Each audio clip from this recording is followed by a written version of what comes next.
tendremos los temas de atención al cliente, identificación de medicamentos controlados, asistir en medicamentos que requieran receta, asistir en la dispensación de medicamentos genéricos y biocomparables, la asistencia en los medicamentos de venta libre, la farmacovigilancia y tecnovigilancia y por último, la disposición de los medicamentos caducos provenientes del hogar. A continuación, vamos a platicar un poco sobre lo que es la dispensación de los medicamentos. El primer bloque, como observamos, estuvimos platicando todo lo que tiene que ver con el manejo, la recepción, el almacenaje de los productos, cómo se clasifican, cuáles son los registros que tenemos que seguir. A continuación nos vamos a enfocar un poquito más en lo que es el trato hacia nuestro consumidor, hacia nuestros clientes o pacientes.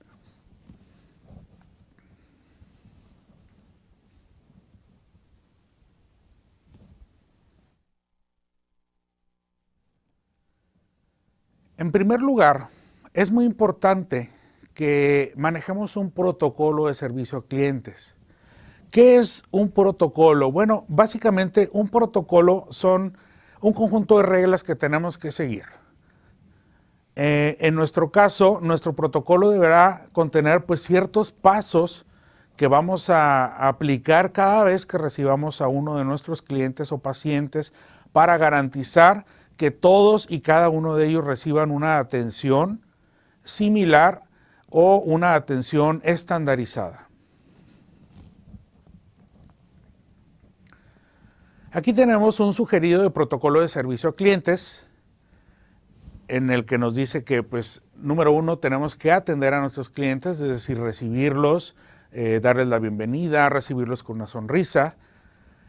Paso número 2, surtir los medicamentos. Paso número 3, ofrecerle alternativas por falta del producto. Paso siguiente, ofrecer artículos complementarios. Esto es muy importante. Hay ocasiones en las que un cliente viene a comprar una solución inyectable y nosotros no le ofrecemos jeringas o algodón.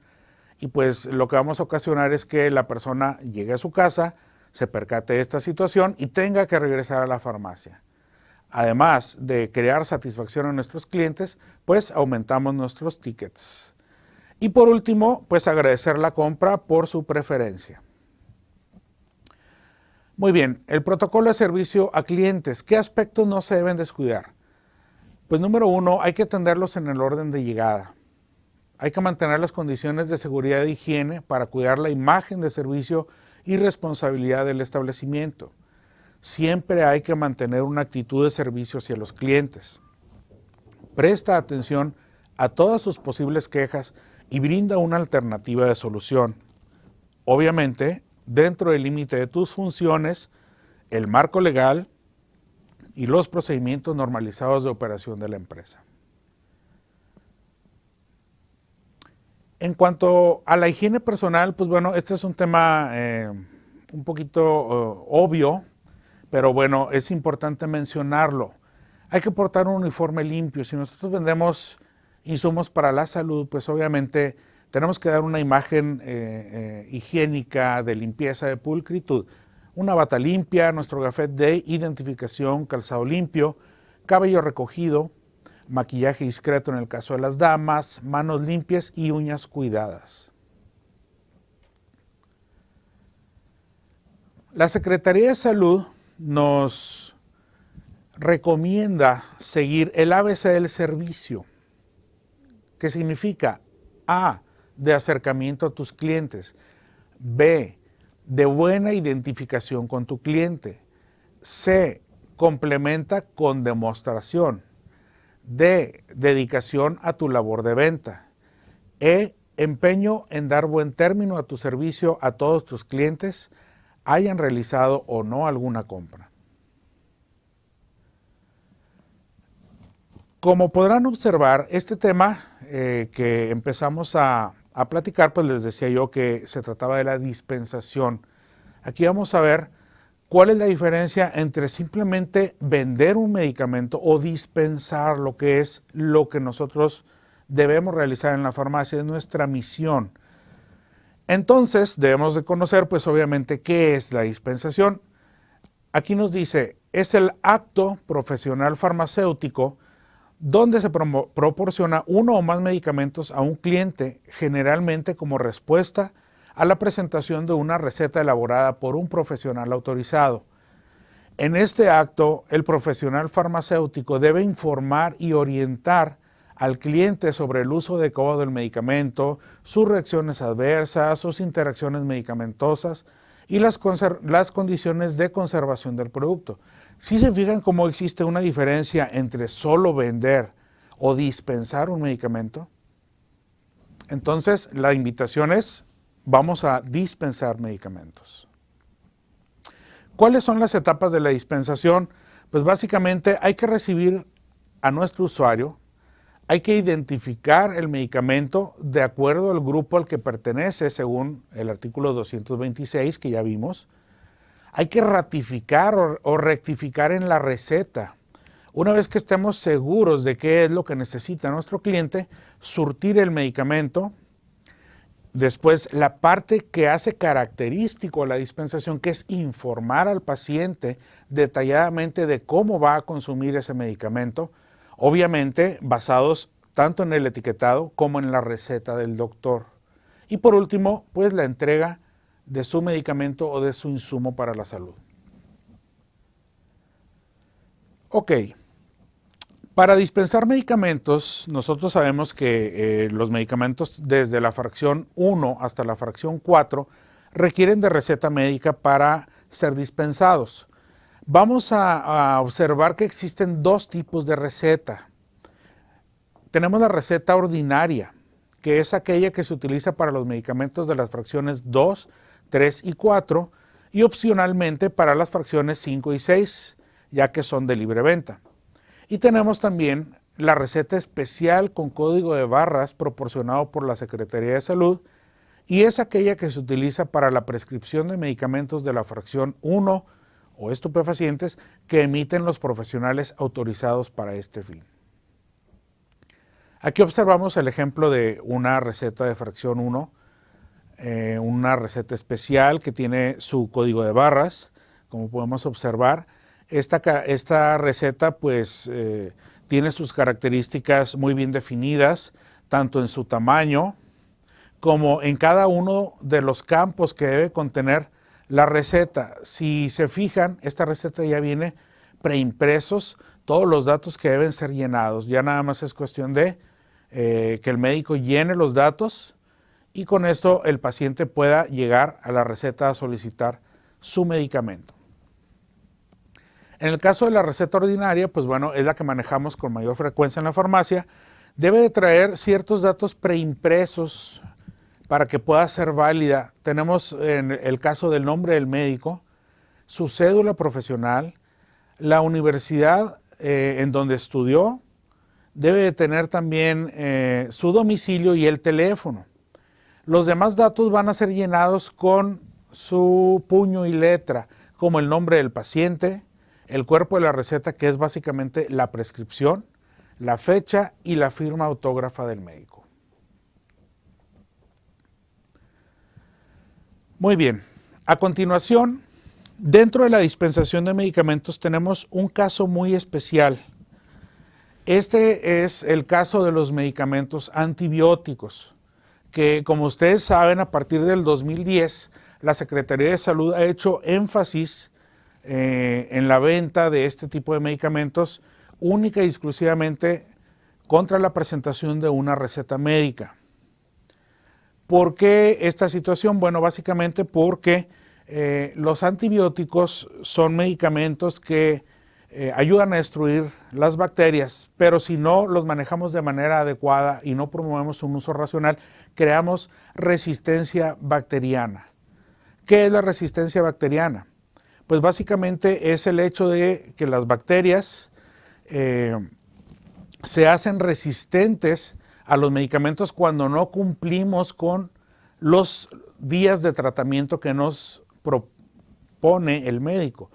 La resistencia bacteriana ocasiona que los antibióticos pierdan su efectividad, dando como resultado enfermedades más prolongadas elevados índices de mortalidad y mayores costos en el cuidado de la salud. El consumo de medicamentos caducos provoca resistencia bacteriana. Es por eso que la Secretaría de Salud está haciendo mucho énfasis en que nosotros como dispensadores pues seamos responsables y promovamos esta venta y uso racional de los mismos. Bien, en el año del 2010, la Secretaría lanza un acuerdo por el que se determinan los lineamientos a los que estará sujeta la venta y dispensación de antibióticos. Y tiene varios puntos. El primero es, para efectos de lo dispuesto en los artículos 226 y 227 de la Ley General de Salud, la venta y dispensación de antibióticos deberá llevarse a cabo única y exclusivamente contra la exhibición de la receta médica correspondiente, la cual deberá elaborarse de conformidad con lo dispuesto en los artículos 31 y 32 del Reglamento de Insumos para la Salud, o también conocido como RIS. El segundo, establece que todo establecimiento deberá llevar un registro. Toda receta retenida y su registro deberán conservarse por un periodo de 365 días naturales. Cada vez que se surta el antibiótico deberá sellarse la receta al momento de agotarse la cantidad prescrita. Habrá que retenerse esta receta. La receta solo se deberá surtir dentro del tiempo de la duración del tratamiento. Esto quiere decir, si en la receta dice deberás tomar X cantidad de medicamento durante 7 días, esa es el tiempo en el que tendrá vigencia esa receta. Si dice 8 días, pues 8 días y así sucesivamente. ¿Qué otros elementos son importantes en la dispensación del medicamento? Bueno, como decíamos hace un momento, es importante que tú le des información a tu cliente o a tu paciente, pero ¿de dónde vamos a obtener esa información? Pues básicamente del etiquetado. Hay que conocer la información que contiene la etiqueta del medicamento, leerla y entenderla claramente. La información de la etiqueta, ya que estas son la fuente de información en que te apoyarás para dar el servicio. ¿Qué pasos debemos seguir para la dispensación? Pues bueno, verificar las indicaciones del etiquetado de la caja o del medicamento para orientar al cliente en cuáles son sus indicaciones terapéuticas, cómo lo debe de conservar, cuáles son las leyendas precautorias y cuáles son sus leyendas de advertencia. Ok, otro caso que tenemos en la dispensación de los medicamentos, pues es la dispensación de los medicamentos genéricos.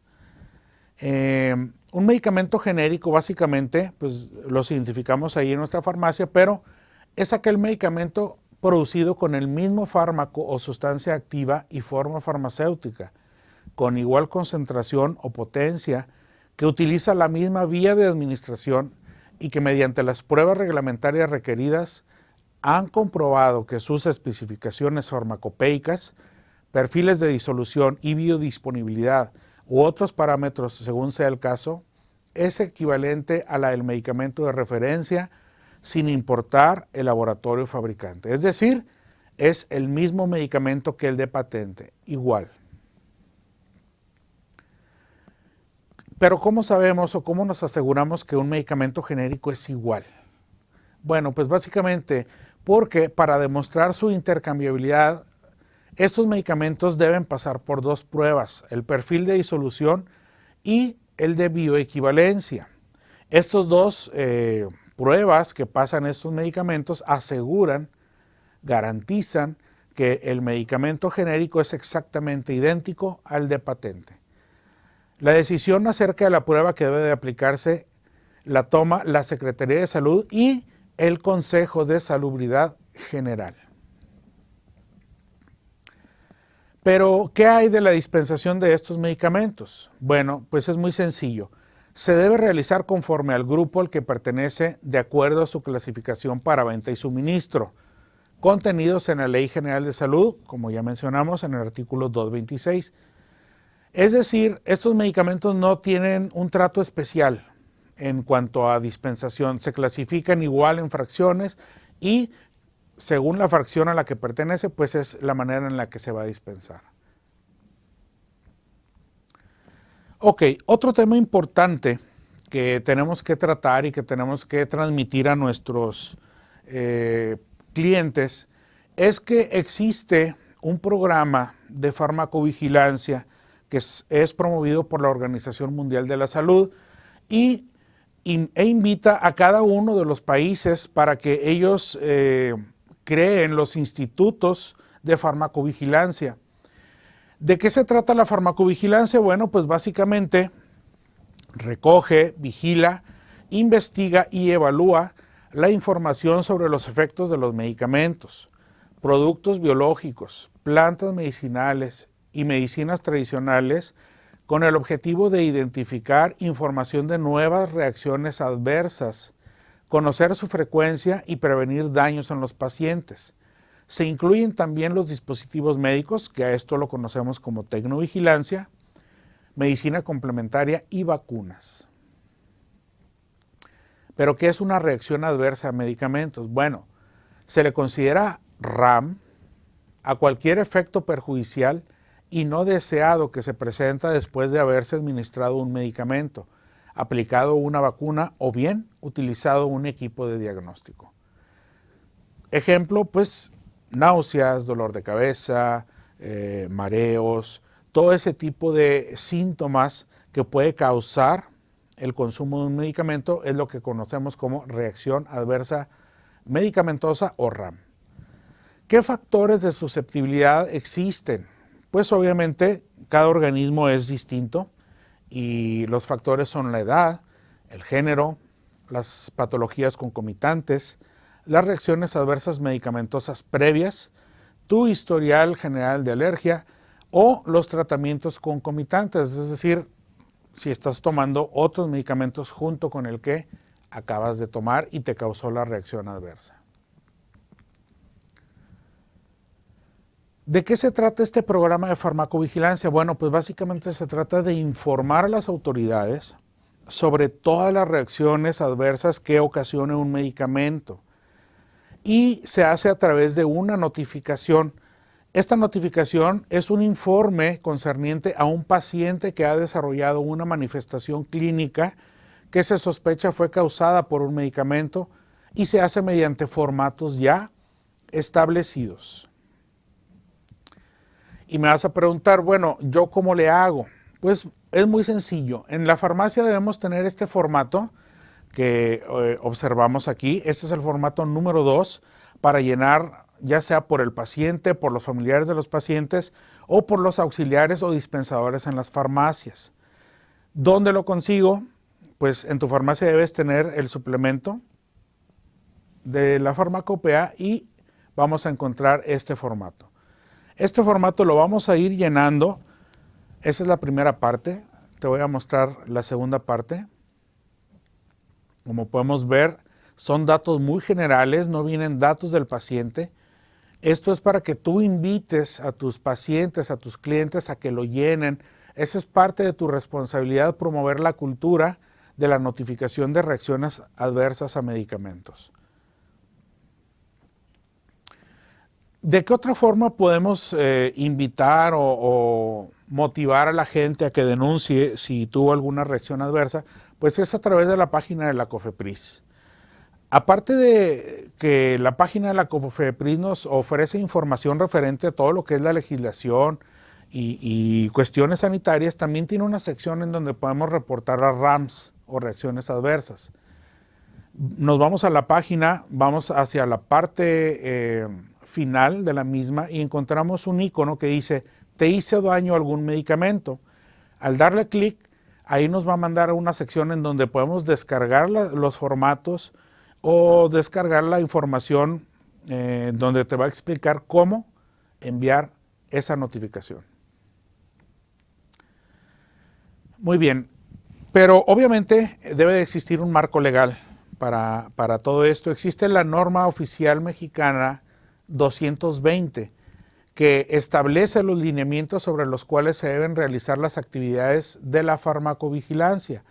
Esta fue publicada el 15 de noviembre del 2004 en el Diario Oficial de la Federación para que entrara en vigor desde el 15 de enero del 2005. Así como tenemos farmacovigilancia, manejamos el término de tecnovigilancia, y esto puede definirse como el conjunto de métodos y observaciones que nos permite detectar incidentes adversos durante la utilización de un dispositivo médico que puede causar un daño al paciente. Esto puede ser al utilizar una prótesis, un agente de diagnóstico, férulas, entre otros. ¿Cuál es el marco legal de la tecnovigilancia? Bueno, el artículo 38 del RIS señala que las reacciones adversas de los medicamentos u otros insumos que se presenten durante la comercialización o uso de estos, las notificadas por los profesionales de la salud, las publicadas en la literatura científica y las reportadas por los organismos sanitarios internacionales, deberán hacerse del conocimiento inmediato de la Secretaría por el titular de la farmacia, por los distribuidores o comercializadores de los insumos. Es responsabilidad del titular del registro sanitario asegurar que no se repita un incidente adverso con la utilización de un dispositivo médico. Así también, en este caso de la tecnovigilancia, tenemos la norma oficial mexicana 240 que instituye la instalación y operación de la vigilancia de la seguridad de dispositivos médicos o tecnovigilancia. Muy bien. Dentro de nuestras actividades en la farmacia también es muy importante estar pendientes de los medicamentos caducos y saber cuál es el manejo que le tenemos que dar. Y en este caso también promover la cultura con nuestros pacientes sobre los medicamentos caducos que provienen de los hogares. Muchas veces nuestros pacientes o clientes no saben qué hacer con esos medicamentos. Bien, nosotros los podemos orientar.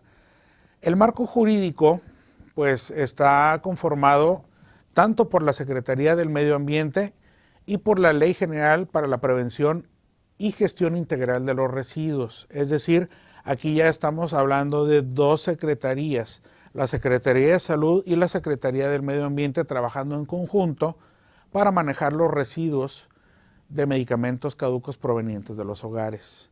¿Sí? ¿Por qué? Ya que los medicamentos caducos se consideran residuos peligrosos y los productos usados o caducos, retirados del comercio o que se desechen, están sujetos a un plan de manejo de residuos. ¿Por qué se maneja un residuo peligroso? Bueno, pues un medicamento caduco no garantiza su pureza, ni su potencia, ni propiedades físicas, ni propiedades químicas o biológicas, y se considera también un riesgo para el medio ambiente. Para esto, el gobierno, en conjunto con la industria farmacéutica, han creado un plan autorizado por la Semarnat de noviembre del 2009 que se llama SINGREM. Este es el Sistema Nacional de Gestión de Residuos de Envases de Medicamentos y es un sistema que nos ayuda a tener contenedores dentro de las farmacias para que nosotros invitemos a nuestros clientes, a nuestros pacientes a traer todos los medicamentos caducos que provengan de sus hogares y los depositen dentro de estos contenedores. Estos contenedores pues son muy parecidos a este que tenemos aquí, este ejemplo, y deberán estar totalmente identificados, van a ser responsabilidad de la farmacia y solamente lo podrán manejar los mismos empleados de SINGREM, quienes vendrán periódicamente a retirar el producto. Bien, compañeros, pues estos son los temas que estuvimos viendo para el refuerzo del examen de certificación en la web de la Secretaría de Salud, de la COFEPRIS, y espero que les sea de ayuda y por mi parte es todo. Muchísimas gracias.